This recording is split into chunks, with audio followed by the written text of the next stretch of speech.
You've basically gone from 180 to about 400 quid on one pallet. This is why you have to get to that critical mass of about 9 pallets to negate that extra cost, because it's got to go into every single bottle to bring the cost right back down again. The 9 pallets will still be 9 times 400. No, because it's per document. Okay, right. So it's 9.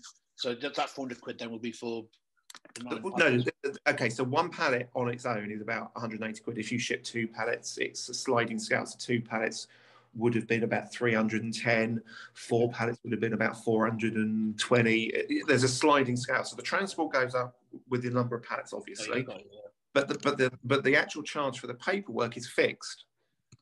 Yeah. So because that's fixed, you need to get the economies of scale on the pallets so that you negate the cost of that pallet declaration or the declarations themselves. And from what I've worked out, you need to be getting between, I think about 8 to 9 pallets is the sweet spot where it suddenly becomes negligible. Okay. So it's £400 on one pallet, and then it goes up on a sliding scale upwards from there. Okay. Yeah, exactly that. So you can see this is how, and this is why groupage is being killed. When I'm talking groupage, I'm not talking about multiple pallets of groupage. I'm talking about where producers, the real niche producers, which is what the independent sector is all over, they're really focused on getting, I'll give you an idea. A typical shipment from us from, say, Burgundy would have 8 growers on it, and you would have maybe 10 or 12 cases from all these different growers to make up one pallet. Yeah.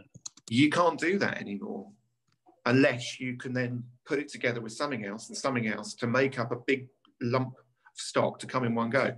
So we're now looking at the possibility of moving from a sort of fortnightly shipment basis, which is what we were doing. We're now going to probably ship on a quarterly basis to be able to do the volume. But that takes immense planning, because you've now got to be really very, very good on your figures and your forecasting, because if you miss something, you can't go back to it for 3 months.